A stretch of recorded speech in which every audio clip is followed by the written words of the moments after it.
Good morning, Postal family. What's going on? My name is Saeed. Welcome back to my channel. How's everybody doing on this Thursday morning?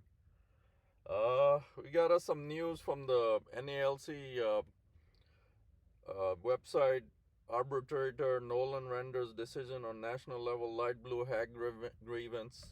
So I'm gonna go ahead and go over that. It's a update. Nonetheless, it's not an update to our contract. I know all eyes are on the contract. But it's an update, so I gotta make a report on it. So, how's everybody doing today? My name is Saeed.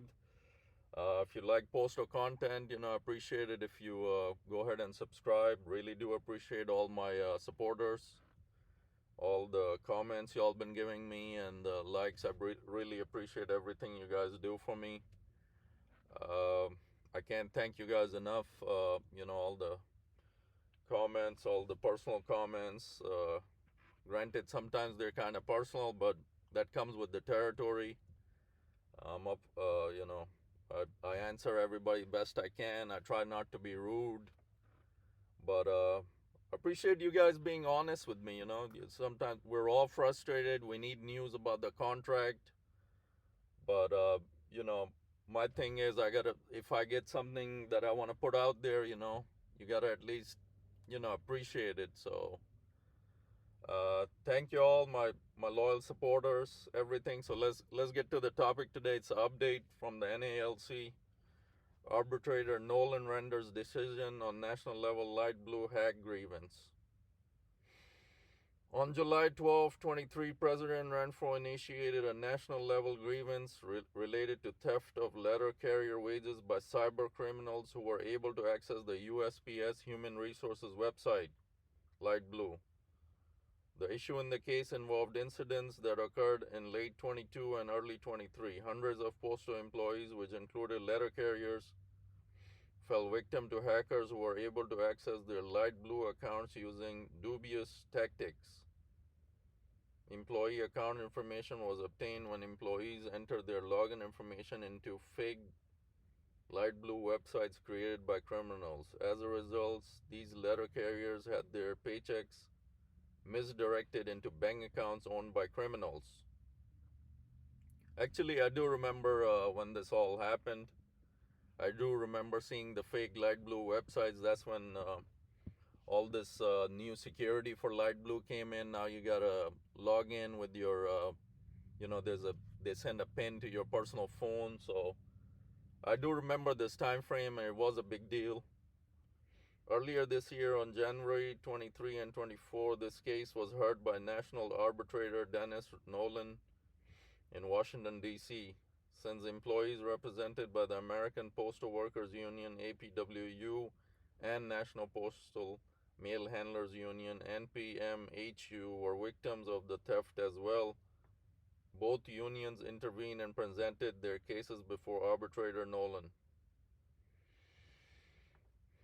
At the hearing, NALC's counsel outlined the numerous contractual violations the Postal Service had committed when it failed to ensure that letter carriers were paid for their time on the clock. Additionally, arguments were made outlining the Postal Service's failure to protect its systems from hackers when it did not institute the use of multi-factor authentication MFA until after the attacks occurred. So that's what we have right now. Post-hearing briefs were submitted to Arbitrator Nolan by all parties in mid-April. Arbitrator Nolan denied NALC's grievance. In his award, he posed the questions: what do the parties mean by the employer's obligation to pay employees? Is it enough to make a direct deposit in the bank account on record? Or must the Postal Service take further steps to make sure the employees actually receive the direct deposit money? To put it differently, may the Postal Service simply act on banking information it has, or must it act as a guarantor for employees victimized by cyber criminals? Arbitrator Nolan opined the term pay is ambiguous. It could fairly be applied either way. To prevail, however, the union has to prove that its interpretation is superior to that of the Postal Service. that the Postal Service actually violated some provision of the argument agreement. The union failed to do so. The grievance must therefore be denied. He ended his award with, the union failed to prove that the Postal Service violated any specific provision of the national agreement by failing to pay employees after unauthorized access to LightBlue resulted in changes to direct deposit information.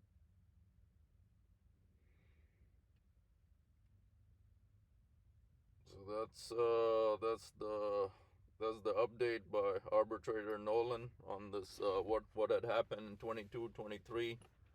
Cyber criminals got a hold of all the direct deposit of us. So some employees did lose their paychecks, so after that they created all the authentication. You get a code on your phone before you can log into LightBlue. All the security measures were taken. So Arbitrator Nolan just giving a final decision on that. So that's the update from the NALC. I wish I can give you something about the contract. If I had it, you would have it. As simple as that, Again, thanks so much for all my supporters that work with me and all the comments I get. Appreciate all you do. Keep smashing the like button for the channel. Really helps out the channel. And the best news that comes through, I like to pass it on to my supporters. So again, thanks so much for all the supporters. And I know we're all frustrated out there with the contract. All these other companies around us getting new contracts and getting a lot more money that we also deserve. So like always I say, stay patient, stay positive. What can we do? It's not in our hands, but nonetheless it's very frustrating. It's a lot of people are angry. You need a higher paying wage for the time to go with the inflation that's upon us. I know all that, and hang in there, guys. Hang in there. Again, this is Saeed with an update to NALC, and we'll catch up later on the next take. All right, guys.